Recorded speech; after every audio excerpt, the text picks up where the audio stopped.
నమస్కారం, బతుకమ్మ సమాచారానికి స్వాగతం. పెద్దపల్లి జిల్లా రామగుండం ఎరువుల కర్మాగారం ఎదుట కాంట్రాక్ట్ కార్మికులు ఒక రోజు టోకెన్ సమ్మె చేపట్టారు. జీతాల పెంపుతో పాటు కార్మికుల సమస్యలు పరిష్కరించాలంటూ కర్మాగారం గేట్ ఎదుట నిరసన తెలిపారు. కార్మికులను శ్రమదోపిడికి గురి చేస్తూ పనికి తగ్గట్టుగా జీతాలు చెల్లించడం లేదంటూ కార్మిక సంఘం నాయకులు అంబటి నరేష్ ఆరోపించారు. సంస్థకు వచ్చిన లాభాల నుంచి కార్మికులకు బోనస్ చెల్లించాలని, పనికి తగిన వేతనంతో పాటు అలవెన్స్లు ఇవ్వాలని డిమాండ్ చేశారు. కర్మాగారంలో పనిచేసిన కార్మికులకు కనీసం మంచినీటి సౌకర్యం లేదని, పనిస్థలం వరకు ద్విచక్ర వాహనాలను అనుమతించడం లేదని ఆవేదన వ్యక్తం చేశారు. ఆర్ఎఫ్సీఎల్ యాజమాన్యం వెంటనే స్పందించి తమకు న్యాయమైన డిమాండ్ పరిష్కరించాలని, లేదంటే నిరాహార దీక్షతో పాటు నిరవధిక సమ్మెకు దిగుతామని హెచ్చరించారు.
మేడం మీ కూర్చున్నాం మేడం మీ కూర్చున్నాం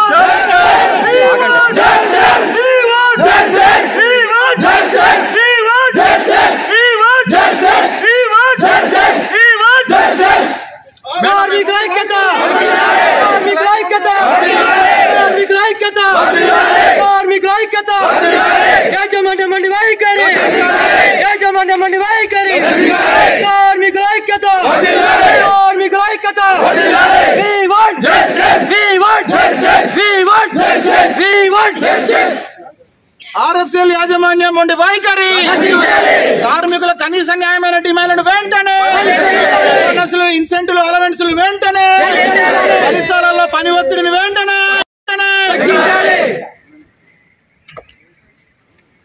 మేడం మేము నీడ కావు, మేము చెప్తున్నాం, ఒకరు నలుగురు ముగ్గురు పోతే పోయి మాట్లాడండి సార్. వినండి, వాళ్ళు మేము ఇంకా అన్టచబిలిటీలో ఉన్నాం, ఇంకా డిస్క్రిమినేట్ చేస్తా ఉన్నారు. అందులో ఎవరెవరు కావాలి? పొలిటీషియన్స్ కావాలి, పెద్ద పెద్ద వాళ్ళు కావాలి.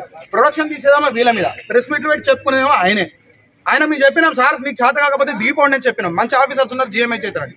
కార్మికుల గురించి ఇంత ఎందుకు సార్? ఇప్పుడు వేజ్ సంబంధించినటువంటి అగ్రిమెంట్ చేయడానికి వేజ్ కమిటీ వేయండి, వేజ్ రివైవల్ కమిటీ ఏమంటే అయ్యాడు.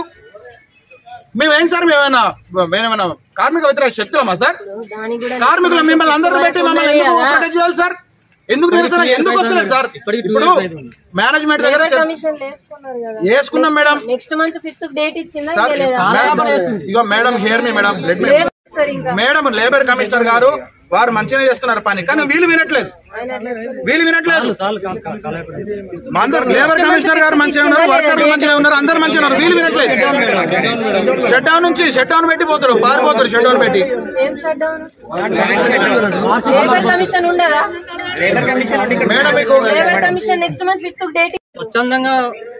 స్వచ్ఛందంగానే చేసుకోమన్నారు. మేడం మీరు పొద్దున్న నుంచి ఆపుతున్నారు, ఒక నిమిషం ఆగు. మేడం మీరు పొద్దున్న నుంచి మీ సర్కిల్ మీరు పొద్దున్న నుంచి మమ్మల్ని ప్రివెంట్ చేస్తున్నారు, మమ్మల్ని చేసుకునే పోలీసులు పెట్టి మేనేజ్మెంట్ భయపెట్టిస్తుందా? పోలీసులను పెట్టి ఆయన మీద ఎఫ్ఐఆర్ చేయండి సార్. ఆయన మన గ్యాస్ లీక్ చేసి ప్రాణాలను చంపాలనుకుంటాడు, ఆయన మీద ఎఫ్ఐఆర్ చేయండి. సీజీఎం మీద పవర్ పాయింట్ దక్కున్నాడు సీజీఎం అన్న. మరి మనుషులు చచ్చిపోయేటప్పుడు ఎందుకు ఎఫ్ఐఆర్ చేయకపోతుంది జీఎం మీద? అప్పుడు చేయరు. ఇప్పుడు 10 రూపాయలు మంచిగా జీతమైన రోడ్ల మీదకి వస్తా అంటే పోలీసు వాళ్ళు పంపించి తమా చేస్తాడు సీజం లోపల కూర్చొని. యాజమాన్యం వైఖరి, ఆర్ఎఫ్సీఎల్ యాజమాన్యం వైఖరి.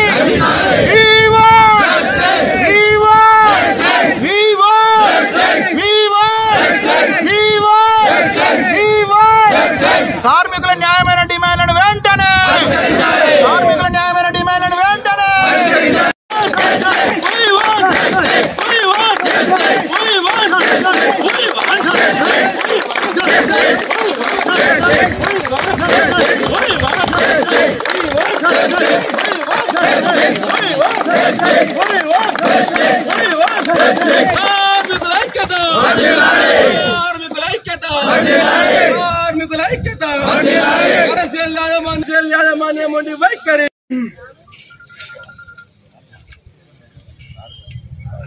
రేవంత్ రెడ్డి గారు ఢిల్లీలో ధర్నా చేసి, ధర్నా అనేది ప్రజాస్వామ్య హక్కు అని చెప్పి ముఖ్యమంత్రి స్వయాన ఢిల్లీకి పోయి ధర్నా చేసి, మీ ఆర్ఎస్ఎల్ మేనేజ్మెంట్ అంటున్నాం మేడం, మేము లోపలికి వచ్చి కూర్చొని మాట్లాడలేదు madam.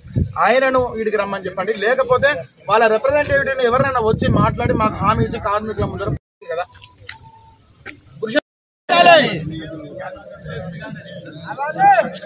Discussing with the contractor and When, with where? the department, na? They are already in discussion. No sir, you are violating all those rules, right sir? You are doing like a merciless man. I am appealing you.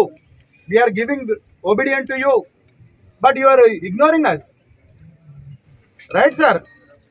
आपके लोगों से discussion नहीं किया management, मतलब management के लोगों ने, contractor ने बिल्कुल डिस्कशन नहीं किया सर आप पूरा ब्रिटिश कानून चल रहा है, already we are in British कानून चल रहा है, आपको डेमोक्रेसी में नहीं है। इन ब्रिटिश में ఎర్రటెండలో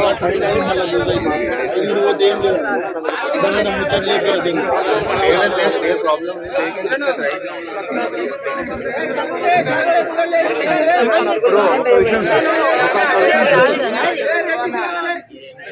ఒక్క నిమిషం ఆగురా.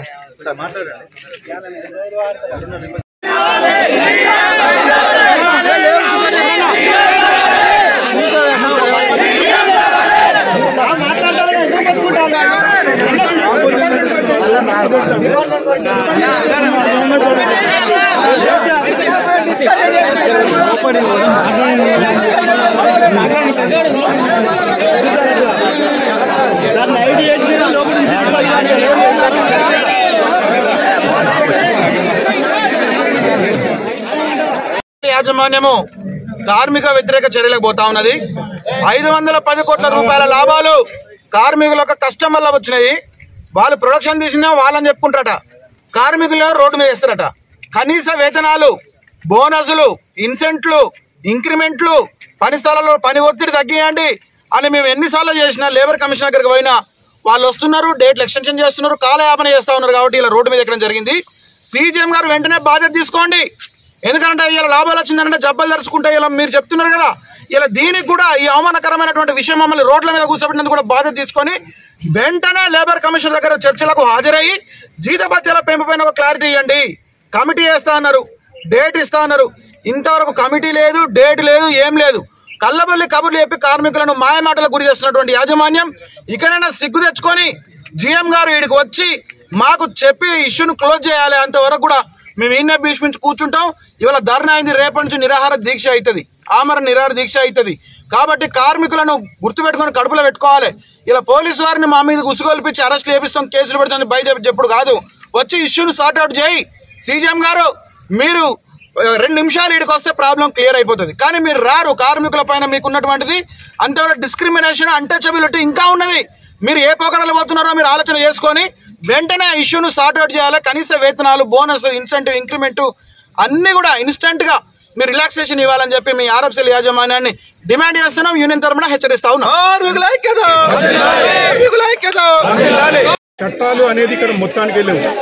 ఒక బ్రిటిష్, ఒక నిజాం వ్యవస్థ నడుస్తుంది ఇక్కడ. ఈ బ్యాగింగ్ సెక్షన్లను అయితే మరీ అరాచకం అవుతున్నది. అసలు మ్యాన్ పవరే లేదు. అసలు కంప్లీట్గా ఇది ఒక చట్టం ప్రకారం నడుస్తలేదు. ఇక్కడ ప్రిన్సిపల్ ఎంప్లాయర్ ఉన్నట్టా లేనట్టా అనేది తెలుస్తలేదు. మమ్మలను అయితే ఒక ముగ్గురి చేసే పనులు ఒక్కరితో చేయిస్తున్నారు. మ్యాన్ పవర్ కంప్లీట్ లేదు. దీని మీద ఆర్ఎఫ్సీఎల్కి ఎన్నోసార్లు మేము చెప్పినా కానీ దాన్ని పట్టించుకుంటలేరు. ఇక్కడ ఉన్నటువంటి అన్యాయం ఈ ప్రపంచంలో ఎక్కడ లేదు. ఎందుకంటే మాకు చేయించే పని 1000 రూపాయల పని చేయించి మాకు 500 ఇస్తున్నారు. మాకు స్కిల్డ్ పేమెంట్ ఇవ్వాలి, మాకు డస్ట్ అలవెన్స్ ఇవ్వాలి. అంత పొల్యూట్ అయింది, హెల్త్లు బాగుంటలేవు. మాకు జరిగిన అన్యాయం ఎవరికి జరుగుతలేదు. కాబట్టి దయచేసి ఇది ఇక్కడ సీజీఎం గారు మమ్మల్ని ఎట్లా చూస్తాడంటే ఒక పురుగులాగా చూస్తాడు. ఒక పురుగు అంటే చచ్చిపోయిన పురుగు లెక్క, పానం ఉన్న పురుగు కూడా కాదు. ఇక్కడ ఆర్ఎఫ్సీఎల్ అనేది కంప్లీట్ టోటల్లీ సమ్ డిఫరెంట్. ఇక్కడ జరిగేది ఏది కూడా న్యాయం లేదు. సమస్య అనేది మాకు ఇక్కడ వాటర్ సప్లై లేదు. ఒకటోది మాకు పొల్యూట్ వాటర్ తాగిస్తున్నారు. మళ్ళీ అలవెన్స్ లేదు. మాకు సమయానికి పేమెంట్ ఇస్తలేరు. వేరే శిక్షణలలో 3 నెలలకు ఒకసారి ఇస్తాను. అన్ని డిపార్ట్మెంట్లో చక్కగా లేదు. కాబట్టి దీని మీద మేము తెచ్చుకున్నాం. కార్మికులకు నడి ఎండలో ఇక్కడ నుంచి బ్యాగింగ్ వరకు 2 కిలోమీటర్లు నడుచుకుంటూ పోవాల్సిన పరిస్థితి. బయటలకు పర్మిషన్ ఇవ్వరు. మరి అదే ఎండలో తాగడానికి మంచినీళ్ళు కూడా లేవు మాకు. ప్లస్ మాకు టీ టైం కూడా లేదు. టిఫిన్ చేస్తే అన్నం లంచ్ మధ్యాహ్నం అన్నం తింటే కుక్కల కింద తిని కుక్కల కింద పడే పరిస్థితి మాది. మాకు కూర్చోవడానికి ఒక స్థలం లేదు. లంచ్ సమయంలో ఒక 10 నిమిషాలు కనీసం విశ్రాంతి తీసుకున్న మాట కూడా మాకు లేదు. అదే నడి ఎండలో పని చేయాలి, నడి ఎండలో తినాలి, అదే నడి ఎండలో ఉండాలి. అది కాక మాకు సమయానికి పేమెంట్ కూడా రావట్లేదు. 3 నెలలు 2 నెలలు ఒకసారి పేమెంట్ అడిగితే దాన్ని బెదిరింపు, గేట్ మీద ఇచ్చేయమని బెదిరింపు. అలాగే మాకు ప్రతి ఒక్క కార్మికుడు చేసే ఒక 3 4 చేసే పనిని ఒక్కరితో 2 చేయిస్తారు. ఇవాళ అడిగితే ఒత్తిడి చేయాలి, మీరే సమయం లేదు, సందర్భం లేదు, ఏదైనా ఒత్తిడి. ఇది మాకు జరుగుతుంది. కాబట్టి మాకు అలవెన్స్ గురించి, పేమెంట్ల గురించి, అలాగే మాకు ఉండడానికి లంచ్లో కూర్చోడానికి ఒక స్థలాన్ని కేటాయించాలి. అదే చాయ్ టైంలో, టిఫిన్ టైంలో, చాయ్ టైంలో చాయ్ 3 గంటలకు వచ్చే చాయ్ 5 గంటలకు వస్తుంది. ఇది జనరల్ వాళ్ళు వెళ్ళిపోయాక చాయ్కి ఒక టైం అనేది లేదు. ప్లస్ ఒక చాయ్కి ఒక టైం, ఒక ప్లస్ అనేది కేటాయించాలి. 4 సెక్షన్లు కానీ 3 సెక్షన్లు కానీ ఒక స్థలాన్ని కేటాయించాలి. నా పేరు అబ్జర్, అమూల్య సెక్షన్ నుంచి మాట్లాడుతున్నాను. నా పేరు ఆవుల రాకేష్. నేను బ్యాంక్ ఫ్లోర్లో పనిచేస్తాను. గేట్ కానుంచి మొదలు పెడితే మేము దాదాపు 2 కిలోమీటర్లు నడుచుకోవాలి. ఫస్ట్ ఆఫ్ ఆల్ నడిచిపోయిన తర్వాత మేము లేట్ వస్తున్నామని చెప్పేసి అని గ్రూప్లలో పెడతాం చూడు. ఇంకోసారి లేట్ వస్తే మిషన్, మాకు మిషన్లు ఉంటాయి, పర్టికులర్ మిషన్లు ఉంటాయి, మిషన్లు గుండుకుంటారు అని చెప్పేసి అని అట్లా బయలుతారు. అది అయిపోయిన తర్వాత ఏమైనా ఏం లేట్ అయినా కూడా మా పని మేమే చేసి రావాలి. మాకు ఒక పేమెంట్ లేదు, వేజెస్ లేవు. మాకు అన్స్కిల్డ్, సెమీ స్కిల్డ్, స్కిల్డ్ అని చెప్పేసి హై స్కిల్డ్ అని వేజెస్ ఉన్నాయి, అవి లేవు. మాకు ఒక బోనస్ లేదు, అలవెన్స్ లేవు. రేక్ ఇన్సెంటివ్ మేము బ్యాగిన్ కొడతాం. ఏ టైం పడితే ఆ టైంకి ఫోన్లు చేస్తారు, నైట్లో రమ్మంటారు. ఏ టైం పడితే ఆ టైంకి రావాలి, బ్యాగిన్ కొట్టాలి, పోవాలి. వాళ్ళ మీద నుంచి వెళ్ళి జీతాలకి వెళ్ళి ఈఎస్ఐపిఎఫ్ కట్ చేస్తారు. అవి ఎంత కట్ చేస్తారని చెప్పేసి అడిగితే చెప్పరు. అక్కడ యాడ్ అయ్యేమో యాడ్ కాదు. మీద నుంచి వెళ్ళి నీళ్ళ సౌకర్యం లేదు, మాకు ఒక వెహికల్ సౌకర్యం లేదు. బయట పక్కన ఉన్న కంపెనీలతో పోల్చుకుంటే ఇక్కడ ఏమాత్రం మాకు న్యాయం జరగడం లేదు. అలవెన్స్లు లేవు, బోనస్లు లేవు. మొన్న చూస్తే లాస్ట్ సంవత్సరం 2023-24 సంవత్సరంలో 510 కోట్ల లాభాలు ఉన్నాయి. మాకు కనీసం అందులోకి వెళ్ళి ఒక 2 లడ్డూలు తప్ప మాకు ఒక బోనస్ లేదు, అలవెన్స్ లేదు, లాభాల వాటా కూడా లేదు. దయచేసి మీరు అర్థం చేసుకోవాలి. మేము కూడా కష్టపడుతున్నాం. మేము కష్టం చేయబట్టే బ్యాగ్ బయటకు వెళ్తుంది, రైతుకి అలా లాభం జరుగుతుంది. మాకైతే అందులోకి వెళ్ళి ₹1 కూడా లాభం జరుగుతలేదు. మీకేం కావాలి? మాకు జీతపద్యాలు, జీతం పెంచాలి, అలవెన్స్లు కావాలి. రేకింగ్ టైంలో కొడుతున్నాం. ఎంత వాన పడ్డా, ఎంత ఎండ కొట్టినా, ఎంత చలి పెట్టినా కూడా టైంకి వస్తానం, కొడతానం, పోతున్నాం. 4-5 గంటలలో రేక్ అయిపోతుంది. దాని దగ్గర రేక్ ఇన్సెంటివ్ కావాలి, బోనస్ కావాలి. ఓకే. ఖమ్మం జిల్లా నేలకొండపల్లి మండలం ముఠాపురం గ్రామ సమీపాన వేంచేసి ఉన్న శ్రీ వీరన్న స్వామి. ఈ స్వామివారి జాతర ప్రతి 2 సంవత్సరాలకు ఒకసారి పండగ జాతరను ఘనంగా జరుపుకుంటారు. హనుమంతరావు ఎక్సైజ్ ఎస్పీ మాట్లాడుతూ స్వామివారిని నమ్ముకున్న వారికి పట్టిందల్లా కొంగు బంగారం, భక్తులు కోరికలు తీర్చే గొప్ప దేవుడని, సూర్యాపేట, నల్గొండ జిల్లాల నుండి వేలాది మంది ప్రజలు వచ్చి వారి మొక్కులు తీర్చుకుంటారని అన్నారు.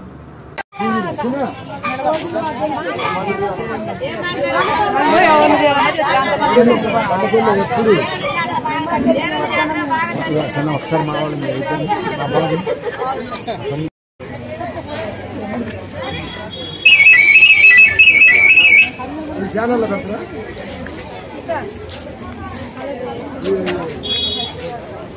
మా ఇంటర్వ్యూ తీసుకుంటారు భక్తులు.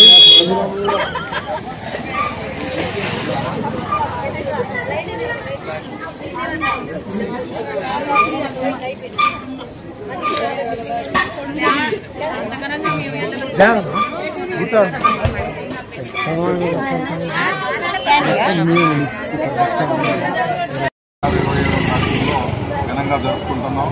ఈ గ్రామస్తులు చుట్టుపక్కల ఉన్నటువంటి ముదిగొండ, నేలకొండపల్లి, కురుసుమంచి, వరంగల్, నేలకొండపల్లి మండలం, అదేవిధంగా సూర్యాపేట, వరంగల్ జిల్లాల నుంచి కూడా భక్తులు అధిక సంఖ్యలో ఇక్కడికి వచ్చారు.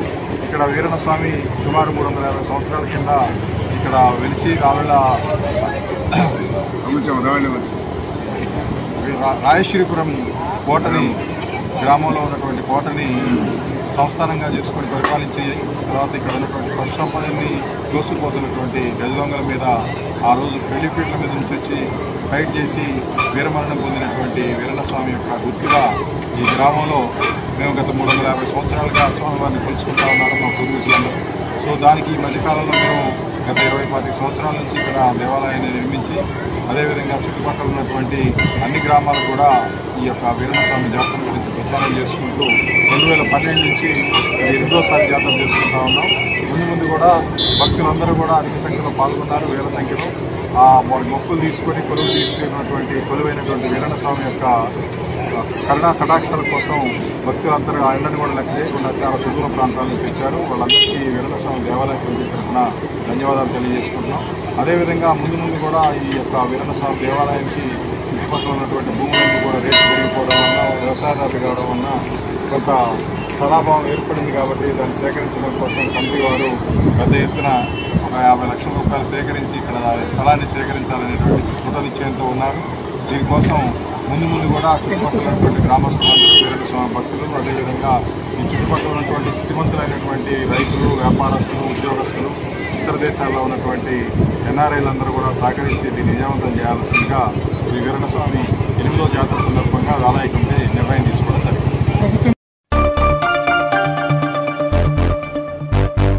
అలంపూర్ నియోజకవర్గం ఐజా మండలంలోని తహసీల్దార్ కార్యాలయం ఆవరణంలో మంగళవారం ఏర్పాటు చేసిన భూభారతి చట్టం 2025 అవగాహన సదస్సులో జోగులాంబ గద్వాల జిల్లా కలెక్టర్ బిఎం సంతోష్ ముఖ్య అతిథిగా పాల్గొని రైతులకు చట్టంపై అవగాహన కల్పించారు. సందర్భంగా జిల్లా కలెక్టర్ మాట్లాడుతూ భూ సమస్యల పరిష్కారం కోసం ప్రభుత్వం రూపొందించిన భూభారతి చట్టం 2025 సమగ్ర అంశాలతో ఏప్రిల్ 14న ప్రవేశపెట్టినట్లు తెలిపారు.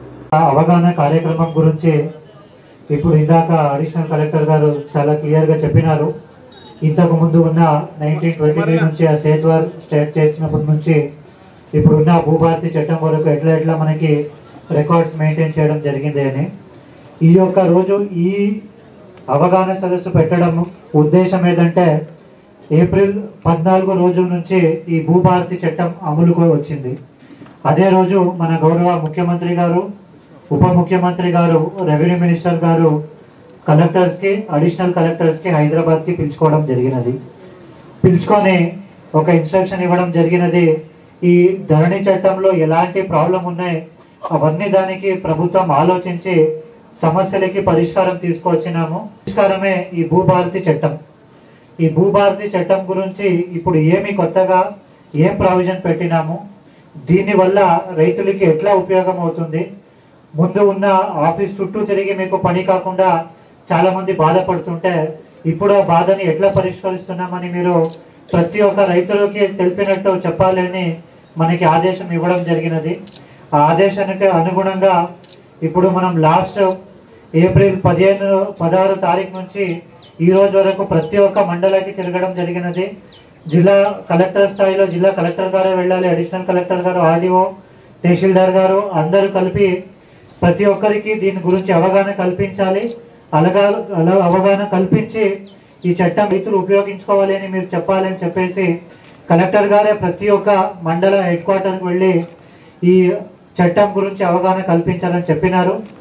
దాని ప్రకారంగా ఇప్పుడు వరకు ఎట్లా చట్టాలు వచ్చినాయి, ఎట్లా అమలైంది అనేది అడిషనల్ కలెక్టర్ గారు, అలాగే తహసీల్దార్ గారు, ఆర్డీఓ గారు కూడా చెప్పినారు. ఇప్పుడు నేను ఆ చట్టంని వివరిస్తే మీకు, ఎందుకంటే ఇప్పటికే మనం 12 మండలాల్లో వెళ్ళి అక్కడ ఎలాంటి క్వశ్చన్స్ వచ్చినాయి, మనకి ఎలాంటి రైతులు ఎట్లా బాధపడారని ఆల్రెడీ ఒక ఐడియా వచ్చింది. అది చెప్పడానికి నా ముందు నేను చట్టం అంటే యాక్ట్ రిలేటెడ్, రూల్స్ రిలేటెడ్ చెప్తాను. మొదటి ఈ యాక్ట్లో టోటల్ 23 సెక్షన్లు ఉన్నాయి. ఈ విభాగాల్లోనే 23 సెక్షన్స్ ఉన్నాయి. దీంట్లో ఏం చెప్తున్నారంటే ముందుగా ధరణిలో ఓన్లీ మనకి వ్యవసాయ భూమి మాత్రమే ఉండేది. ఈ చట్టంలో మనకి వ్యవసాయ భూమి, వ్యవసాయేతర భూమి రెండు దానికి కూడా ఇది కవర్ చేయాలి అని ఒక గవర్నమెంట్ ఉద్దేశం. అలాగే గవర్నమెంట్ ముందుకు వెళ్తూ 2 ఇంపార్టెంట్ స్టెప్స్ తీసుకోవాలి అని ఆలోచిస్తుంది. ఒకటి, మీకు అందరికి ఎట్లా ఆధార్ కార్డు ఉన్నాయి, అలాగే ఒక డేట్ తర్వాత నుంచి భూధార్ కార్డు ఇవ్వాలి అని కూడా ఆలోచిస్తున్నాయి. సో ఆ భూధార్ కార్డు ఉంటే మీకు ఎక్కడ వెళ్ళిన పట్టాదారు పాస్బుక్, భూధార్ కార్డు ఉంటే మీకు ఎక్కడ లోన్ తీసుకోవాలన్నా ఏది చేయాలన్నా కూడా జస్ట్ ఆ పాస్బుక్ ఇస్తే మీకు సరిపోతుంది, మిగతా ఏమి చూడాల్సిన అవసరం లేదు. ఇందాక పిఎస్సిఎస్ చైర్మన్ గారు కూడా మాట్లాడుతూ చెప్పినారు. ఇప్పుడున్న ఈ చట్టం ప్రకారంగా మీరు జస్ట్ పట్టాదారు పాస్బుక్ ఉంటే అది ఎలక్ట్రానిక్ ఫామ్లో ఉంటే అదే సరిపోతే, అది కాకుండా ఇంకా ఎట్లాంటి డాక్యుమెంట్ కూడా మీరు లోన్ తీసుకోవాలనే అవసరం లేదు. సో దీంట్లో అలాగే భూధార్ కార్డ్ అని ఎట్లా మీద అందరికీ ఆధార్ కార్డు ఉన్నాయో అట్లా భూధార్ కార్డ్ అని ఇచ్చేసి ఒక మనిషికి ఏ పార్సల్ ఆఫ్ ల్యాండ్ ఉన్నాయి, ఎక్కడెక్కడ ఏ సర్వే నెంబర్లో ల్యాండ్స్ ఉన్నాయి అవన్నీ ల్యాండ్స్ని కూడా లిస్ట్ చేయాలి. దీనివల్ల సామాన్య ప్రజలు అందరూ కూడా ఇక్కడ డిస్ట్రిక్ట్ హెడ్ క్వార్టర్స్ కావడము లేదంటే సిసిఎల్ఏ హైదరాబాద్కి వెళ్ళడం అనేది చాలా కష్టం అవుతుంటాయి. దానిని ఆలోచించి ప్రభుత్వం ఏం చేసింది అంటే దాదాపు సమస్యలన్నీ కూడా తహసీల్దార్ ఇప్పుడు ఇద్దరికి రికార్డింగ్ అథారిటీ చేసినారు. సేల్ చేస్తున్నా గిఫ్టెడ్ ఇవన్నీ దానికి ఇప్పుడు తహసీల్దారే రికార్డింగ్ అథారిటీ. ఏ పని కోసం కూడా మీరు ఆర్డీఓ ఆఫీస్కి అయినా ఎక్కువ ఇష్యూ కాంప్లికేటెడ్ ఉన్నాయో దానికి ఆర్డీఓ గారికి రికార్డింగ్ అథారిటీ పెట్టినారు. ఇంతకు ముందు ధరణి చట్టంలో మీరు ఇట్లాంటిది ఉంటే మాత్రమే చేయడానికి ఉండే, కానీ మీకు పాతగా అజైన్ ల్యాండ్ ఇచ్చారు, సీలింగ్ ల్యాండ్ ఇచ్చారు, ఓఆర్సీ తెచ్చుకున్నాము, ఇట్లాంటిది కూడా దానికి కూడా పట్టాదారు పాస్ పుస్తకం 13B సర్టిఫికేట్ ఇచ్చినట్టు ఒక ప్రావిజన్ తీసుకురావాలని గవర్నమెంట్కి ఇవ్వడం జరుగుతుంది. వివరించడం జరిగింది.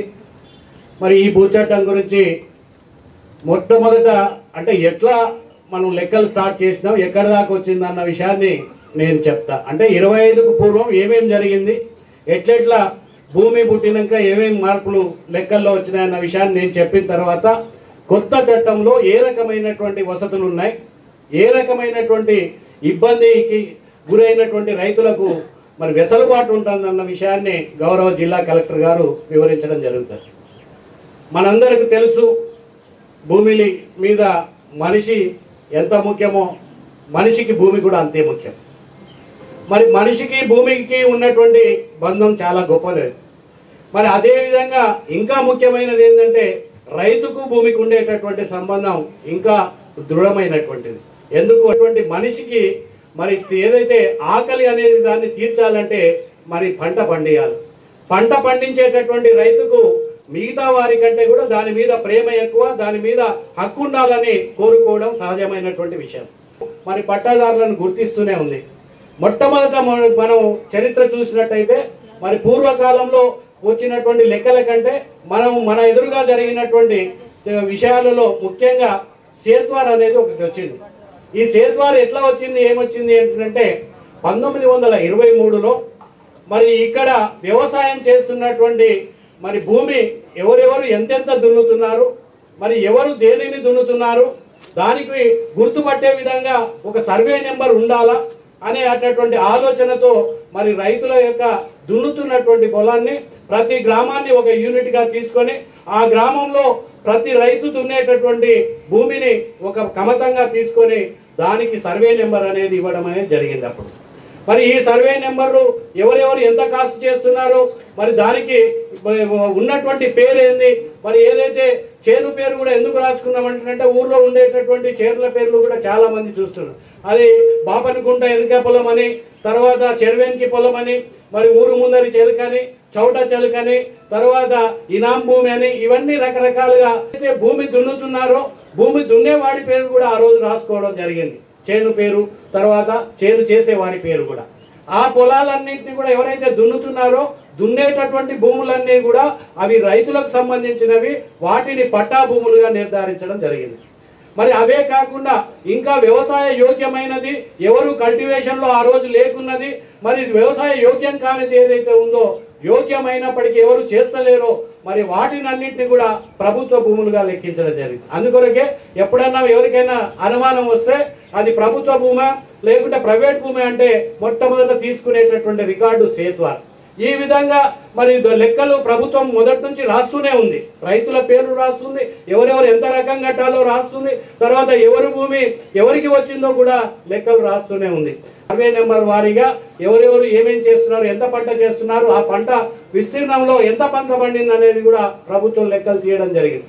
కానీ మరి ఒక వ్యక్తికి మరి ఒక రైతుకు ఇది నాది అని చెప్పడం కోసం ప్రభుత్వం దగ్గర లెక్కలు ఉన్నాయి, కానీ మరి రైతు దగ్గర ఎలాంటి హక్కు పత్రం లేకుండా ఉండేది. ఏదైనా మనం బ్యాంకుకు వెళ్ళాలంటే మళ్ళీ తహసీల్ ఆఫీస్కు పోయి మరి అక్కడ ఉన్నటువంటి మరి పహనీ కానీ అక్కడ ఉండేటటువంటి రికార్డును తీసుకొని మనం లోన్కు వెళ్ళేటటువంటి వాళ్ళం. మన దగ్గర ఎలాంటి కాగితాలు ఉండకపోయేది. మరి ఈ విధంగా కాగితాలు ఉండకుంటే మరి నాకు కూడా ఈ భూమి ఉందని వేరే వారికి చూపాయాలంటే మళ్ళీ పోయి మరి తహసీల్ ఆఫీస్కి చూపించాల్సినటువంటి అవసరం వచ్చింది.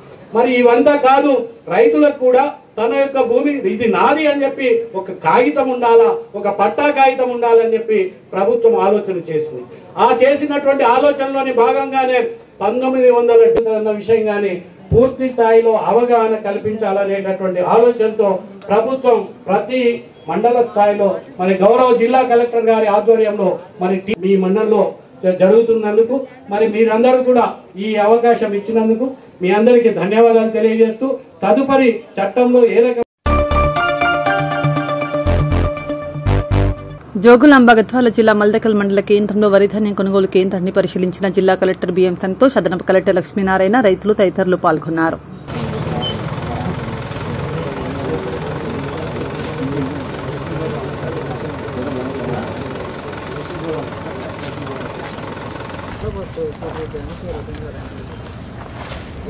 ఇప్పుడు ఈ కుప్పకి ఎన్ని చేస్తారు?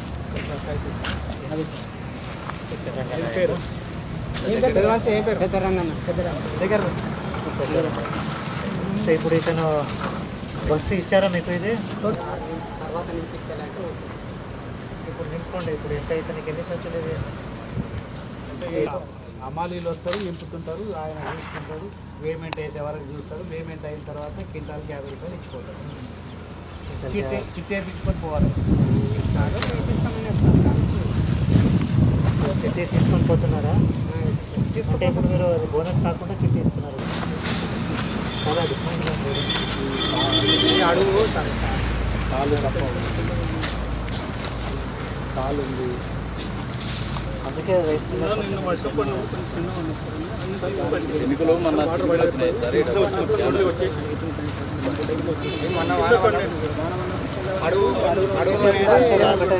కూడా చాలా ఇదంతా ఎక్కువ ఒకటే కాదు కదా దీంట్లో ఇంకా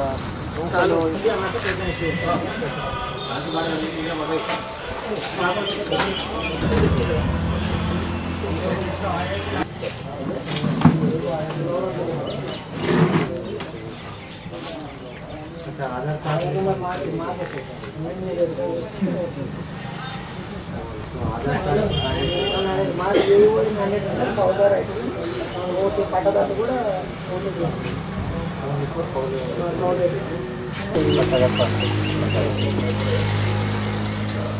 ఇది కౌలు రైతులు వస్తే దానికేం పెట్టుకున్నారు? కౌలు రైతులు వస్తే ఒక ల్యాండ్ మీద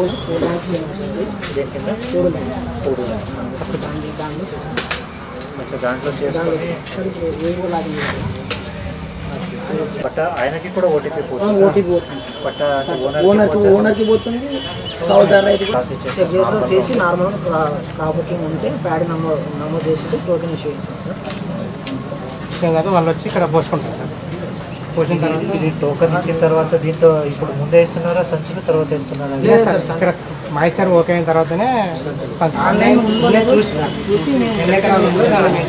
ఆయన ఈరోజు ఇంకా పోస్ట్ చేయండి సార్ అంటే పోసిన తర్వాత 2 రోజులు ఆరబెట్టుకొని అక్కడే తీసుకురావాలి.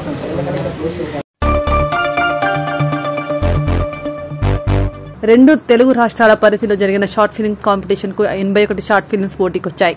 విజయవాడలోని కేకేఆర్ హ్యాపీ వ్యాలీ స్కూల్ ఆవరణలో 2 రాష్ట్రాలు ఆంధ్రప్రదేశ్, తెలంగాణ స్థాయి షార్ట్ ఫిల్మ్ ఫెస్టివల్ 2025 బహుమతి ప్రదానోత్సవ కార్యక్రమం సోమవారం ఘనంగా జరిగింది. సందర్భంగా రామగుండంకు చెందిన డైరెక్టర్ మోదంపల్లి రామస్వామి రచన, దర్శకత్వం, నిర్మాత, ఎడిటర్గా చేసిన రుణబంధం షార్ట్ ఫిల్మ్కు స్పెషల్ జ్యూరీ అవార్డు కింద 10,000 రూపాయల నగదు బహుమతితో పాటు మెమంటో సర్టిఫికెట్స్ అందజేసి ఘనంగా సన్మానించారు. సందర్భంగా డైరెక్టర్ రామస్వామికి ప్రత్యేక కృతజ్ఞతలు తెలిపారు. Mr. Ramaswamy from Ramagundam to please come on the dais.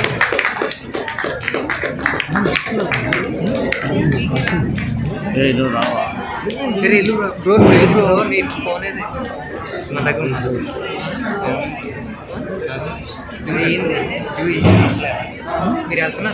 Hello, Request special jury award for Runabandham Ramaswamy from Ramagundam to please collect an award of 10,000 rupees.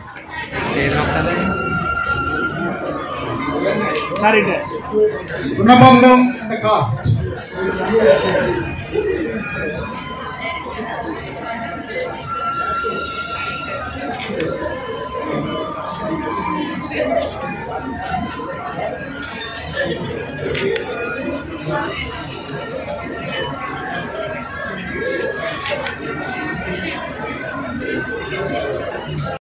ఇదేదో బ్యాంకు వారిని నేను మోసగిద్దామని కాదు మేడం. నా పంట నా చేతికి రాలేదు. దాని మూలంగా నేను ఆ బ్యాంకు లోన్ కట్టలేకపోయాను మేడం.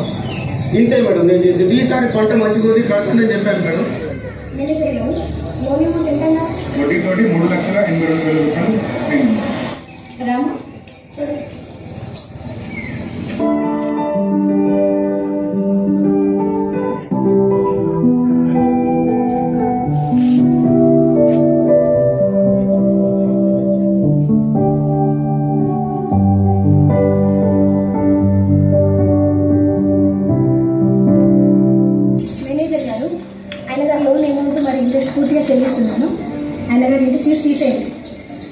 దేవతలో వచ్చి నన్ను కాపాడారు మేడం. నా లోన్ అమౌంట్ మీకు ఇస్తాను మేడం. ఖచ్చితంగా ఇస్తాను మేడం. నేను ఖచ్చితంగా ఇస్తాను మేడం. నేను ఖచ్చితంగా ఇస్తాను మేడం. బాబాయ్ నేను బాబాయ్ నన్ను గుర్తుపట్టలేదా? మీకు రోడ్డు మీద దొరికిన అనాథ బాబాయ్. బాబాయ్ నేను బాబాయ్ నీ పల్లవి బాబాయ్. నాకు ఆకలైతే కడుపులితే నీ పల్లవి బాబాయ్. నాకు అమ్మ నాన్న లేని లోటు ఇచ్చే నీ పల్లవి బాబాయ్. నా బంగారు భవిష్యత్తు కోసం నాకు గుడ్ల పాఠశాలలో చేర్పించిన నీ పల్లవిని బాబాయ్.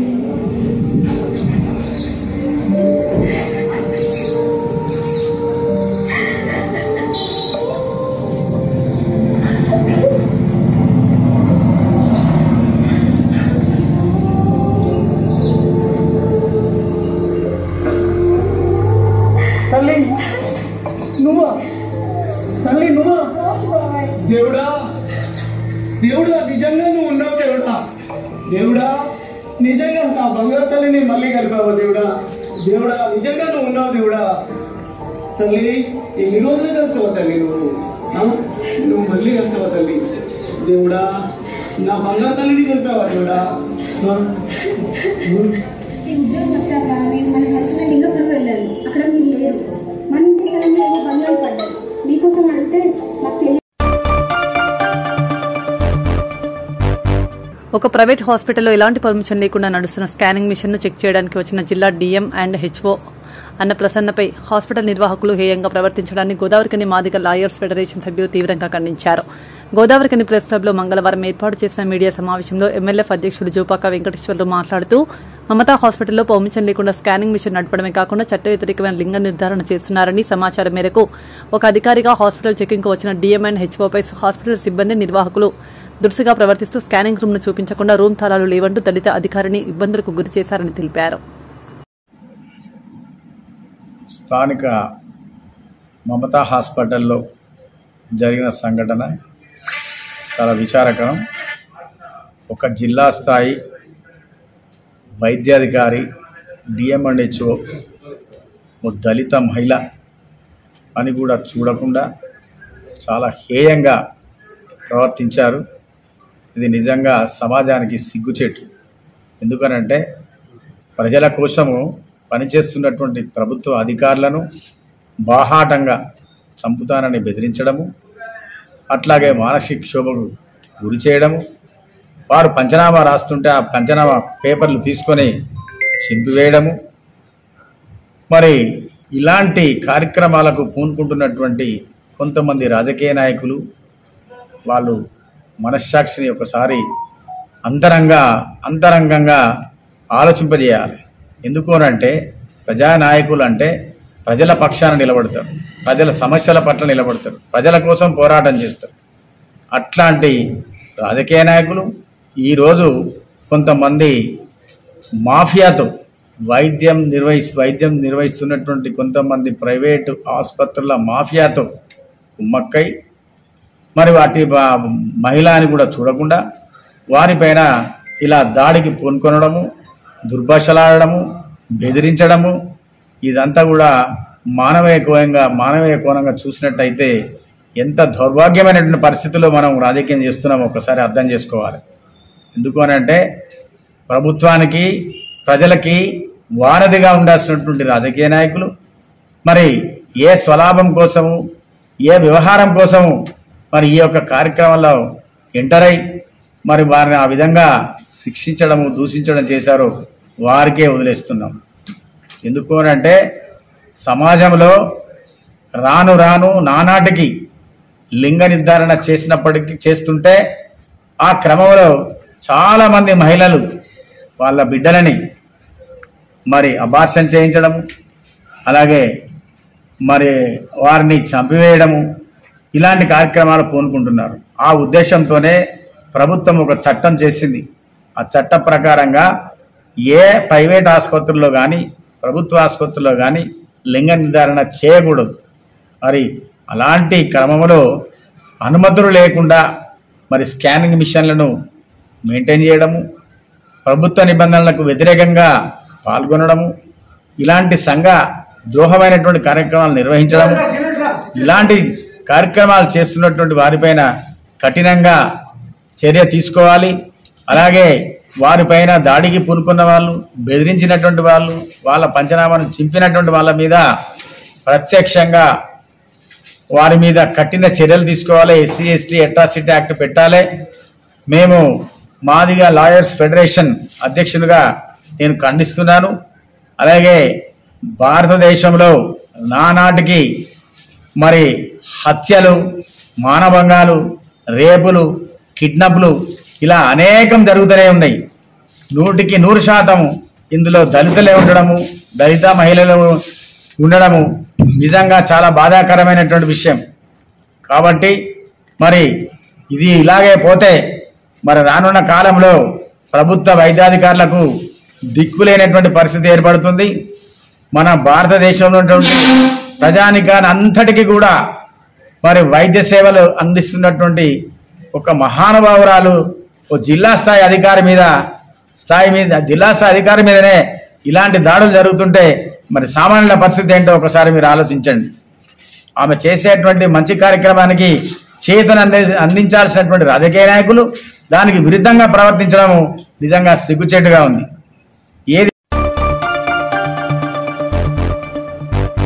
బీఆర్ఎస్ రజతోత్సవ సభలో కేసీఆర్ తెలంగాణ రాష్ట్రాన్ని ఇచ్చిన కాంగ్రెస్ పార్టీని తెలంగాణ ప్రాంత వీలునంటూ సంబోధించడాన్ని గోదావరికని ప్రాంత కాంగ్రెస్ శ్రేణులు తీవ్రంగా ఖండించారు. గోదావరికని ప్రెస్ క్లబ్లో మంగళవారం ఏర్పాటు చేసిన మీడియా సమావేశంలో బీఆర్ఎస్ పార్టీ రజతోత్సవ సభలో కేసీఆర్ కాంగ్రెస్ పార్టీపై చేసిన విమర్శలపై కాంగ్రెస్ పార్టీ పట్టణ అధ్యక్షులు తిప్పారపు శ్రీనివాస్, గట్ట రమేష్ మాట్లాడుతూ తెలంగాణ రాష్ట్రాన్ని మిగులు బడ్జెట్తో కేసీఆర్కు అప్పగిస్తే రాష్ట్రాన్ని అప్పుల కుప్పగా మార్చిన కేసీఆర్కు కాంగ్రెస్ పార్టీని విమర్శించే నైతిక హక్కు లేదని అన్నారు. కాంగ్రెస్ పార్టీ తెలంగాణ రాష్ట్రాన్ని ఇవ్వకుంటే కేసీఆర్ ముఖ్యమంత్రి అయ్యేవాడా ఒకసారి ఆలోచించుకోవాలని కోరారు. తెలంగాణ రాష్ట్రానికి దళితుడిని ముఖ్యమంత్రి చేస్తానని, దళితులకు 3 ఎకరాల భూమి ఇస్తానని, ఇంటికో ఉద్యోగం ఇస్తామని వచ్చి అబద్దాలు చెప్పించి కేసీఆర్ బీఆర్ఎస్ పార్టీ అని ఆరోపించారు. పాత్రికేయ మిత్రులందరికీ నమస్కారం. ఈరోజు కాంగ్రెస్ పార్టీ పక్షాన ఈ ఏర్పాటు చేసిన విలేకరుల సమావేశం దేనికంటే, మొన్న టీఆర్ఎస్ పార్టీ వరంగల్ ఎలుకతుర్తిల రజతోత్సవ సభ నిర్వహించిన సందర్భంలో దాదాపుగా మన కేసీఆర్ గారు 50 నిమిషాలకు పైగా ప్రసంగం అంతా కూడా జనరల్గా రజతోత్సవ సభ అంటే 25 సంవత్సరాలలో వాళ్ళు సాధించిన పార్టీ పరంగా సాధించిన ప్రగతి కావచ్చు, వాళ్ళ కష్ట నష్టాలు కావచ్చు, వాళ్ళు డెవలప్ అయిన తీరు కావచ్చు, వాళ్ళకు సహకరించిన నాయకులు కావచ్చు, ఇలా వాళ్ళు అన్నీ కూడా స్మరించుకొని ముందుకు పోయే స్పీచ్ ఉంటుంది. లేకపోతే వాళ్ళ సుదీర్ఘ ప్రయాణంలో వాళ్ళకి ఎదురైన సమస్యలు కావచ్చు, వాళ్ళకి సహకరించిన నాయకులు కావచ్చు, సపోజ్ గాద ఇన్నయ్య గారి పార్టీని అలా ఏం చేసిండ్రు, లేకపోతే కొండా లక్ష్మణ్ బాపూజీ గారి గురించి కావచ్చు, జయశంకర్ గురించి కావచ్చు, లేకపోతే ఇంకెందరో తెలంగాణ కోసం గైడ్ లైన్స్ ఇచ్చి కేసీఆర్కు సహకరించి మన కాంగ్రెస్ ఎంపీలు కావచ్చు, ఎంతోమంది ఉద్యమంలో ఆయనకు బాసటగా నిలిచిన వ్యక్తులను ఏ ఒక్కరిని కూడా ఆ సభలో తలుచుకోలేదు. అంతేకాకుండా ఎంతోమంది విద్యార్థులు కావచ్చు, యువకులు కావచ్చు తెలంగాణ కోసం ప్రాణార్పణ చేసినారు. ఒక్క అమరవీరుని గురించి, శ్రీకాంత్ గురించి కావచ్చు, యాదగిరి గురించి కావచ్చు, ఆ సభ 55 నిమిషాల ప్రసంగంలో ఎక్కడ కూడా ఆయనకు సహకరించిన నాయకుల గురించి కానీ, తెలంగాణ రావడానికి ఉద్యమంలో కష్టపడ్డ నాయకుల గురించి కావచ్చు, వాళ్ళ పార్టీలను త్యాగం చేసిన నాయకుల గురించి కావచ్చు, ప్రాణత్యాగం చేసిన యువకుల గురించి కావచ్చు, విద్యార్థుల గురించి కావచ్చు, వాళ్ళ కుటుంబ సభ్యుల గురించి కావచ్చు, ఏ ఒక్కరి గురించి కూడా పల్లెత్తు మాట వలకని కేసీఆర్ సభ ఆశాంతం అంటే ఆయన మాట్లాడిన ప్రతీది కూడా ఎంతసేపు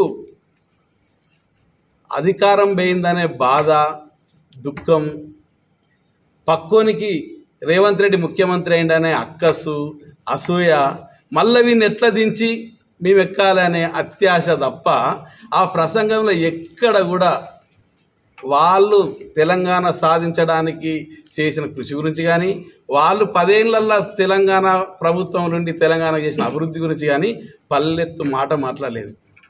దీనికి రజతోత్సవ సభ అనడు కంటే వాళ్ళ దుఃఖం, వాళ్ళ బాధ, ప్రభుత్వం పోయి నడిరు మన ఉద్యోగాలు పోయినట్టు నడింట్లో కూర్చొని ఉన్నారు, వాళ్ళ బాధ వెళ్ళగక్కుకోవడానికి ఆ సభ పెట్టిందని మేము అనుకుంటున్నాం. దాదాపుగా అందరూ అదే అనుకుంటారు. అది ఇన్నా ఎవరైనా కానీ ఒక్క వర్డ్ కూడా ఎక్కడ ఏ త్యాగదానాల గురించి కావచ్చు దానికోసం ఎక్కడ కూడా ప్రస్తావన తెలియదు. అది ఆత్మవిమర్శన చేసుకోవాలి కేసీఆర్ గారు. ఎంతసేపు పోయిన అధికారం ఎట్లా రాబట్టుకోవాలనే అత్యాశ తప్పితే ఆ ప్రసంగంలో ఏమీ లేదు. ఆ పైపెచ్చు దాని మీదకి వెళ్ళి దొంగ హామీలు ఇచ్చి కాంగ్రెస్ పార్టీ అధికారంలోకి వచ్చింది అని ఒక పదే నేను నా కళ్ళ ముంగట్టే తెలంగాణ ఆగమైపోయింది, నా కళ్ళ ముంగట్టే తెలంగాణ ఆగమైపోయింది అని ఒక 100 సార్లు అన్నాడు. ఏం ఆగమైందో చెప్పాలి కదా. మీరున్నప్పటికీ తెలంగాణకు, ఇప్పుడున్న తెలంగాణకు ఎక్కడ అన్యాయం జరిగింది? మీరున్నప్పుడు దొడ్డు బియ్యం ఇచ్చిండ్రు, మేము సన్న బియ్యం ఇస్తున్నాం, తప్పంటారా? అది మీరున్నప్పుడు 10,000 రూపాయలు ఎకరానికి రైతు బంద్ వేసిండ్రు, మేము రైతు భరోసా ఇవ్వాలి మీకంటే 2,000 ఎక్కువనే ఇస్తున్నాం. దాంతోపాటు ప్రతి ఇంటికి 200 యూనిట్ల వరకు గృహ జ్యోతి కింద ఫ్రీగా కరెంట్ ఇస్తున్నాం. మ్యాక్సిమం గ్యాస్ 500కి ఇస్తున్నాం. ఇంకా కొన్ని టెక్నికల్ ప్రాబ్లం ఉంటే కొంతమందికి పడకపోవచ్చు కానీ 80% పీపుల్కి లబ్ధిదారులకు రీచ్ అవుతుంది. దాంతోపాటు మీరు 10 సంవత్సరాలు కాలయాపన చేసి 25,000, 10,000, 30,000, 40,000 వేసి రైతులకు వడ్డీ కిందికి కూడా కాకుండా మీరు రుణమాఫీ చేస్తే మేము ఏకకాలంలో 2 లక్షల రూపాయలు రుణమాఫీ చేసినాం. ఏం ఆగమైంది? నీ అప్పటికి ఇప్పటికీ ఏమీ ఆగం కాలే. ఒక్కటే ఆగమైంది, నీ ముఖ్యమంత్రి పదవి అయింది, నీ కొడుకు పదవి అయింది, నీ అల్లుని పదవి అయింది, నీ బిడ్డ పదవి అయింది, నీ సడకుని కొడుకుల పదవి, వాళ్ళందరి పదవులు అయిన తప్ప తెలంగాణ సుభిక్షంగా ఉన్నది. నువ్వు చేసిన అప్పులను, నువ్వు చేసిన లోటుపాట్లను సరి చేసుకోవడానికే మాకు 1 year పట్టింది. తప్పనిసరిగా దూసుకుపోతున్నాం. ఇవాళ బస్సు ఫ్రీ ఇచ్చినాం. బస్సు ఫ్రీ ఇస్తే కూడా అది సక్సెస్ అయిందని జీర్ణించుకోలేక జడలు పట్టుకొని కొట్లాడుకుంటాను, ఆడలు కొట్లాడుకుంటాను. రా ఒక్కసారి అసెంబ్లీకి వచ్చి కూర్చొని రేవంత్ రెడ్డి నువ్వు పెట్టిన పథకం మంచిగా లేదు, నేను చెప్తాన్నా ఇది బంద్ చేయి అని చెప్పు. బంద్ చేయమని చెప్తే అప్పుడు ప్రజల రియాక్షన్ ఎట్లుంటుందో, ప్రభుత్వం ఏం నిర్ణయం తీసుకుంటుందో తెలుస్తుంది. కానీ వేదికల మీద ఊకదంపుడు ఉపన్యాసాలు ఇచ్చి కాదు, సభకు వచ్చి ఇది రద్దు చేయమని చెప్పు. ఒక ప్రతిపక్ష నాయకుడిగా ఇది రద్దు చేయని చెప్తే తప్పనిసరిగా అప్పుడు ఆలోచిస్తారు. ఏది ప్రజలు ఆలోచిస్తారు, ప్రభుత్వం ఆలోచిస్తుంది, అన్నీ ఆలోచిస్తారు. అంతే తప్ప ఎంతసేపు మీరు దొంగ హామీలు అంటే ఒక దళితుని సీఎంని చేస్తా అన్నారు, అది దొంగ హామీ. దళితులకు 3 ఎకరాల భూమి ఇస్తా అన్నారు, ఎవరికి ఇవ్వలే 10 ఏళ్ళల్లో, దాన్ని దొంగ హామీ అంటారు. ఇంటికి ఒక ఉద్యోగం ఇస్తా అన్నారు, ఎవరికి కూడా మీరు ఉద్యోగం ఇవ్వలే, దాన్ని దొంగ హామీ అంటారు. టీఆర్ఎస్ బతికే అబద్ధాల మీద, దొంగ హామీల మీద నిర్మించిన ఒక సౌధం, అది మొన్న ప్రజలు కుప్పగూలగొట్టిండ్రు. మీరు కలలుగానే మళ్ళా మేమే అత్తం అని భ్రమపడి పిచ్చి పిచ్చిగా మాట్లాడి ఎంతసేపు కాంగ్రెస్ మీద అక్కస్సు మానేసి మీరు ఒక సంస్థాగతంగా ప్రోబుద్ధి అయి ప్రజలకు ప్రతిపక్షంగా ఈ 5 సంవత్సరాలు మీకు ప్రతిపక్ష పాత్ర నిర్వహించమని ప్రజలు అవకాశం ఇచ్చింది. దాన్ని నిబద్ధతతో చేయండి. అసెంబ్లీకి పోయి గైడెన్స్ ఇయ్యి, సీఎం రేవంత్ రెడ్డి గారికి మీకు దోచిన సలహాలు సూచనలు ఇవ్వండి. తప్పనిసరిగా అవి అవసరం అనుకుంటే పరిగణలోకి తీసుకుంటారు, చేస్తారు. తప్పితే ఏడాదికోసారి దాన్ని ఏమంటారు, ఫామ్ హౌస్ నుంచి మెరుపు దిగా రామ్మ అన్నట్టు అట్లా వచ్చి ఊక్కుంటే హెలికాప్టర్ దిగి మళ్ళీ కూడా ఎక్కితే హెలికాప్టర్ ఎక్కి ఒక్కడు కాకుండా రా, పబ్లిక్లకు రా, ప్రజల కోసం పని చేయి. ఎంతసేపు నాకు కత్తి ఆనకిచ్చి నన్ను యుద్ధం చేయమంటాను, కత్తి ఆనకిచ్చి నన్ను యుద్ధం చేయమంటాను అంటే మీకు కూడా కత్తిచ్చింది కదా, ప్రతిపక్ష హోదాలో నీకో కత్తిచ్చిండ్లు. నిన్ను యుద్ధం చేయమనే కదా, నువ్వు పరిపాలన చేయడానికి పనికిరావు, ప్రభుత్వం మీద పోరాటం చేయ.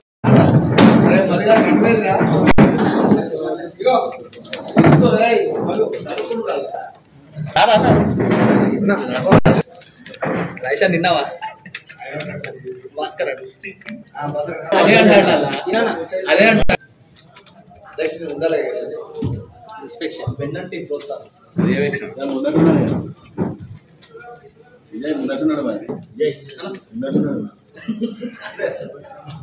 రైషన్ భాస్కర్ అంటే పచ్చని కూరకి ఇస్తాను.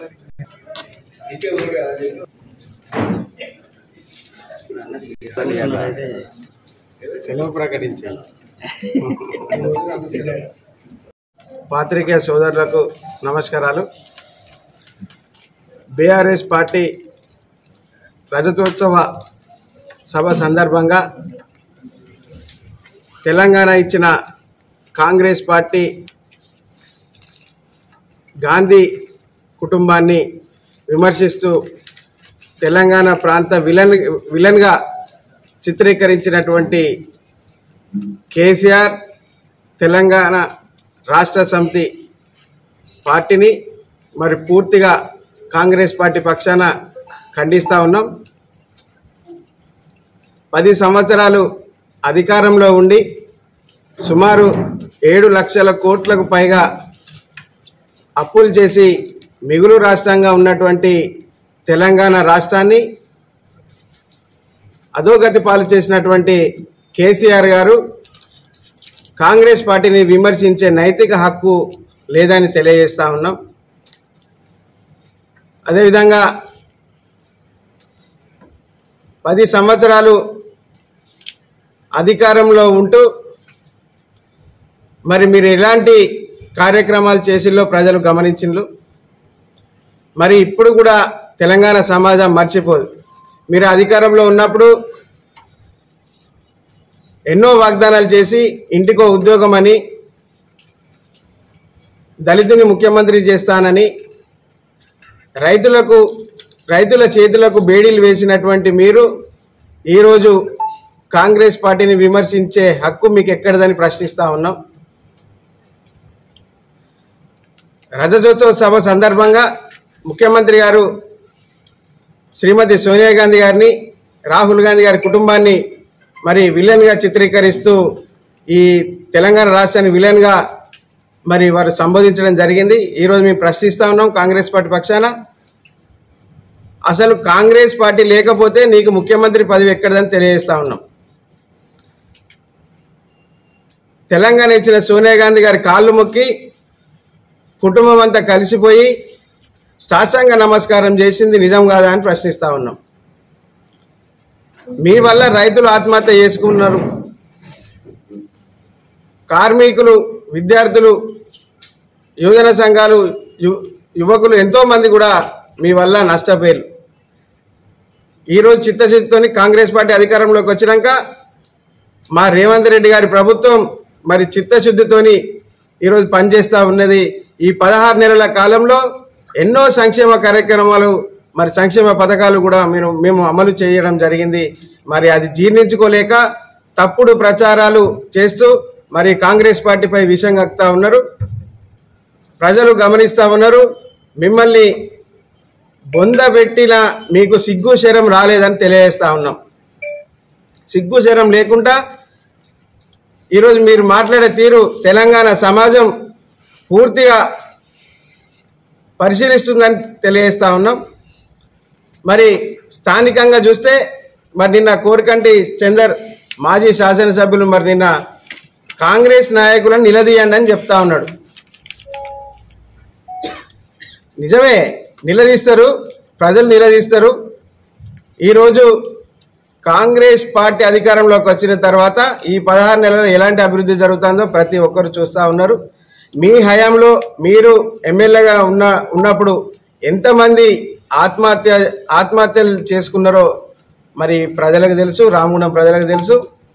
మరి కనీసం తట్టెడు మట్టి కూడా పోయినటువంటి మీరు ఈరోజు కాంగ్రెస్ పార్టీని విమర్శిస్తూ ఉన్నారు. మీ హయాంలో ఒక రోడ్డు కూడా వేయలేని పరిస్థితి. ఈరోజు లక్ష్మీనగర్ చూడండి, మా ఎమ్మెల్యే మక్కన్ సింగ్ రాజ్ ఠాకూర్ గారు మరి వందల కోట్ల నిధులు తీసుకురావడమే కాకుండా ఇక్కడ అభివృద్ధి ప్రదాతగా మారిండు. మరి రామగుండం నియోజకవర్గ ప్రజలు మరి దాన్ని గమనిస్తూ ఉన్నారు. తప్పకుండా రాబోయే రోజుల్లో తెలంగాణ బీఆర్ఎస్ పార్టీని బొందబెట్టడం ఖాయం. బొందబెట్టిన సిగ్గుశరం లేకుండా మళ్ళీ కాంగ్రెస్ పార్టీ మీద విషం కక్కుతా ఉన్నారు. ప్రజలు గమనిస్తూ ఉన్నారు. ఖబర్దార్ అని చెప్తా ఉన్నాం. దయచేసి తెలంగాణ రామగుండం నియోజకవర్గ ప్రజలు కాంగ్రెస్ పార్టీకి మద్దతుగా ఉండాలని తెలియజేస్తా ఉన్నాం. ధన్యవాదాలు. కాశ్మీర్ ఉగ్రదాడిని నిరసిస్తూ పెద్దపల్లి జిల్లా అంతర్గా మండలంలో నిర్వహించిన బీజేపీ బంద్ విజయవంతంగా ప్రశాంతంగా జరిగింది. ఉదయం 7 గంటలకు బీజేపీ శ్రేణులు మండల అధ్యక్షులు బోడకుంట సుభాష్ ఆధ్వర్యంలో బంద్ నిర్వహించారు. సందర్భంగా సుభాష్ మాట్లాడుతూ జమ్మూలోని మహల్గాంలో టెర్రరిస్టు దాడి చేసి 27 మందిని పొట్టన పెట్టుకోవడం ఏమైనా చర్య? దీనికి పూర్తి బాధ్యత పాకిస్తాన్దే. దేశం అవతల ఉన్న తీవ్రవాదుల కంటే దేశంలో లోపల ఉన్న ద్రోహులు అత్యంత ప్రమాదకరమని ఉగ్రదాడిని తీవ్రంగా ఖండించారు.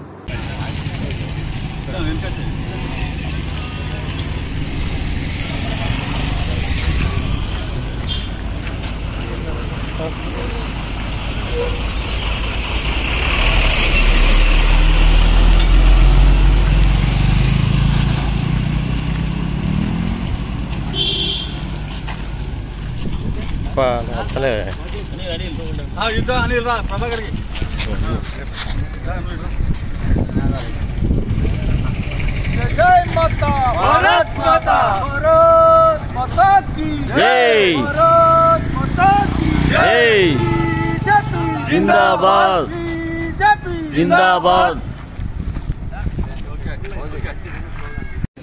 మొన్న జమ్మూ కాశ్మీర్లోని పహల్గామ్లో పాకిస్తాన్ తీవ్రవాదులు జరిపినటువంటి ఆ కాల్పుల్లో అసూలు బాసినటువంటి 27 మంది భారతీయ హిందూ సోదరులకు వారి యొక్క ఆత్మకు శాంతి కలగాలని భారతీయ జనతా పార్టీ ఆధ్వర్యంలో ఈరోజు అంతర్గా మండలంలో బంద్కు పిలుపునివ్వడం జరిగింది. ఈ బంద్కు సహకరించినటువంటి అంతర్గా మండల కేంద్రంలో ఉన్నటువంటి వర్తక వ్యాపార సంఘాలకు, షాప్ ఓనర్లకు, ఆటో డ్రైవర్లకు, వివిధ షాపులు నిర్వహిస్తున్నటువంటి బిజినెస్ చేస్తున్నటువంటి అందరికీ కూడా పేరు పేరున వారికి ముందుగా ధన్యవాదాలు తెలియజేస్తూ ఉన్నాం. ఎందుకంటే మన యొక్క నిరసన ఏదో ఒక విధంగా తప్పకుండా కూడా వారికి చేరే విధంగా పబ్లిక్కు ఒక అవేర్నెస్ వచ్చే విధంగా ఉండాలి. కాబట్టి ఈ యొక్క బంద్ పిలుపులో పాల్గొన్నటువంటి అందరూ కూడా పేరు పేరున ధన్యవాదాలు అంతర్గాం మండల భారతీయ జనతా పార్టీ తరఫున తెలియజేస్తూ ఇటువంటి దాడిని ప్రతి ఒక్క భారతీయుడు ఖండించాల్సినటువంటి అవసరం ఉన్నది. కేవలం ఒక బీజేపీని మాత్రమే ఈ విధంగా చేయడం అనేది మిగతా ప్రతిపక్ష పార్టీలు నిమ్మకు నీరెత్తినట్టు నోరు మెదపకుండా ఉండడం అనేది చాలా సిగ్గుచేటు అయినటువంటి విషయం. ఈరోజు సింధు నదికి సంబంధించినటువంటి జలాలు పాకిస్తాన్కు వెళ్లకుండా అడ్డుకుంటే ఈ ప్రతిపక్ష పార్టీలు, మన దేశంలో ఉన్నటువంటి ప్రతిపక్ష పార్టీలు వాళ్ళకేదో గొంతెండిపోయినట్టు ఇక్కడ నానా గగ్గోలు పెడుతున్నటువంటి పరిస్థితి కనబడతా ఉన్నది. ముందు దేశం బయట ఉన్నటువంటి దేశద్రోహులను కాదు, ఈ దేశం లోపల ఉన్నటువంటి దేశద్రోహులను తరిమేసినప్పుడే ఇటువంటి యొక్క పునరావృతం కాకుండా ఉంటాయి ఇటువంటి దాడులు అని చెప్పని తెలియజేస్తూ మరొకసారి ఇటువంటి దాడులకు పాల్పడ్డటువంటి పాకిస్తాన్ దేశాన్ని ఈ ప్రపంచ చిత్రపటంలో లేకుండా చేసే విధంగా తప్పకుండా కేంద్ర ప్రభుత్వం, బీజేపీ ప్రభుత్వం తప్పకుండా తీసుకుంటుందని 140 కోట్ల మంది భారతీయులు ఆ యొక్క వార్త కోసం ఎదురు చూస్తున్నటువంటి సందర్భం ఇది. తప్పకుండా కూడా మోడీ గారు టెర్రరిస్టులకు తగిన గుణపాఠం చెప్పబోతా ఉన్నాడు, అది కొద్ది రోజుల్లోనే అని చెప్పని తెలియజేస్తూ మరొకసారి ఈ బంద్కు సహకరించినటువంటి అంతర్గా మండలానికి సంబంధించినటువంటి వర్తక వ్యాపార సంఘాలకు అందరికీ కూడా పేరు పేరున కృతజ్ఞతలు తెలియజేస్తా ఉన్నాం. जय श्री राम जय श्री राम जय श्री राम जय श्री राम. भारत माता की जय भारत माता की जय. बीजेपी जिंदाबाद बीजेपी जिंदाबाद जिंदाबाद जिंदाबाद जिंदाबाद.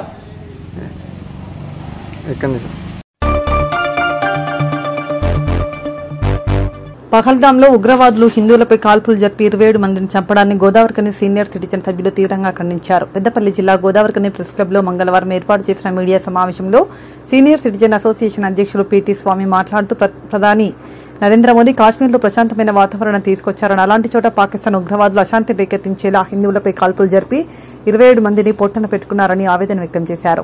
పాకిస్తాన్ ఉగ్రవాదులను పెంచి పోషిస్తుందని, పాకిస్తాన్ చర్యలను ప్రతిఘటించడానికి భారతదేశ ప్రజలంతా ప్రధాని నరేంద్ర మోదీ వెంట నడవాలని కోరారు.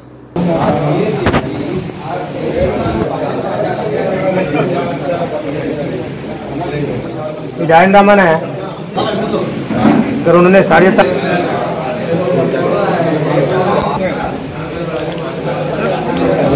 వస్తారు సార్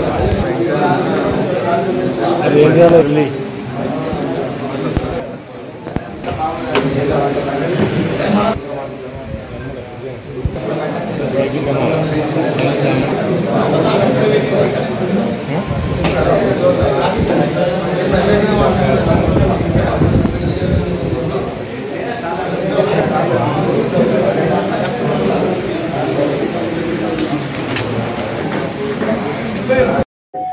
జమ్మూ కాశ్మీర్లోని పహల్గాం అనే ప్రాంతంలో పర్యాటకులపై ఉగ్రవాద మూకలు దాడి చేయడం 27 మందిని హిందువులు ఎవరు అని వెతికి కాల్చి చంపడం అనేది చాలా దుర్మార్గమైనటువంటి చర్య. దీన్ని senior citizen social service organization పక్షాన వయోజనులందరూ సీనియర్ సిటిజన్లను తీవ్రంగా ఖండిస్తున్నాం. ముఖ్యంగా ప్రశాంతమైన వాతావరణం ఏర్పడ్డది వాళ్ళ జమ్మూ కాశ్మీర్లో. నరేంద్ర మోడీ గారి నాయకత్వంలో దేశంలో సుభిక్షంగా మంచి పరిస్థితుల్లో ఉన్న పరిస్థితులలో ఒక్కసారిగా దేశాన్నంతా ఉలిక్కి పడేలాగా చేసినటువంటి మూర్ఖులు అమాయకులైనటువంటి ప్రజల్ని కాల్చి చంపి వార్తల్లోకి ఎక్కి పాకిస్తాన్కి ఏదో లాభం చేసినాం లేదా ఇంకా ఏదో మతానికి లాభం చేసినామని విర్రవీగుతున్నారు. వాళ్ళకు వినాశకాలం దగ్గరలోనే ఉన్నది అని ఈ సందర్భంగా హెచ్చరిస్తున్నాం. ఉగ్రవాదాన్ని ఖండించాల్సింది పాకిస్తాన్, ఖండించాల్సింది పోయి వాళ్ళని ఇలా వెనుకేసుకొని వస్తున్నది. యుద్ధానికైనా సిద్ధమంటున్నది. మా దగ్గర అణుబాంబులు కూడా ఉన్నాయి, బిడ్డ జాగ్రత్త అని మనను హెచ్చరించే భారతదేశాన్ని హెచ్చరించేటువంటి పరిస్థితిలో ఉన్నది. భారతదేశ సార్వభౌమత్వానికి భంగం కలిగించే పరిస్థితిలో ఇవాళ పాకిస్తాన్ ప్రేలాపనలు చేస్తున్నారు. ఇవన్నీ ఒక ఎత్తు అయితే బిలాలో భుట్టో మాట్లాడుతాడేమని సింధు నదిలో నీరు పారకపోతే భారతదేశంలో రక్తం ఏరులై పారుతుందని. దీని అయ్యా జాగిరా భారతదేశం తాత సొత్త. ఒక పద్ధతి లేకుండా ఒక విధానం లేకుండా ఇవాళ భారతదేశాన్ని రెచ్చగొట్టి భారతదేశంతో యుద్ధం చేయాలని పాకిస్తాన్ తహతహలాడుతున్నది. అణుబాంబుల కొరకు ఇతర విమానాల కొరకు వేరే దేశాలను అభ్యర్థిస్తున్నది తెచ్చుకుంటున్నది. కానీ ఈ సందర్భంగా నరేంద్ర మోదీ గారిని అభినందించవలసి ఉంది. నరేంద్ర మోదీ గారు ఇప్పటివరకు యుద్ధం చేస్తానులే, అవసరమైతే చేస్తామన్నలకు యుద్ధం చేస్తానులేదు. ఒక్కటే పెద్ద పని చేసిన పని 10 అణుబాంబులు వేసినంత పని ఏం చేసిండంటే సింధు నది యొక్క నీటిని ఆపు చేసిండు. ఇది తీవ్రమైనటువంటి ప్రభావాన్ని పాకిస్తాన్ పైన చూపుతుంది. సింధు నది యొక్క 5 ఉపనదులు, రావి, సట్లెజ్ ఇట్లాంటి ఉపనదులు, బియాజ్ ఇట్లాంటి ఉపనదులు అన్ని నీళ్లు పాకిస్తాన్కు ప్రవహించడం బంద్ అవుతుంది. తద్వారా ఏమవుతుంది అంటే పాకిస్తాన్లో నీళ్లు దొరకని పరిస్థితి ఏర్పడుతుంది, అంతర్యుద్ధం జరుగుతుంది. ఇది పాకిస్తాన్కు తీవ్రమైనటువంటి నష్టాన్ని కలిగిస్తుందని ఈ సందర్భంగా హెచ్చరిస్తున్నాం. ఇప్పటికైనా పాకిస్తాన్ బుద్ధి తెప్పించుకొని ఆ ఉగ్రవాదులను పట్టి భారత్కి అప్పచెప్పాలి, క్షమాపణ కోరాలి భారత ప్రజల్ని, పాకిస్తాన్ ప్రభుత్వము పాకిస్తాన్ ప్రజలు అని ఈ సందర్భంగా తీవ్రంగా హెచ్చరిస్తున్నాం. ఇంకొక మాట ఈ సందర్భంగా చెప్పుకోవాలి.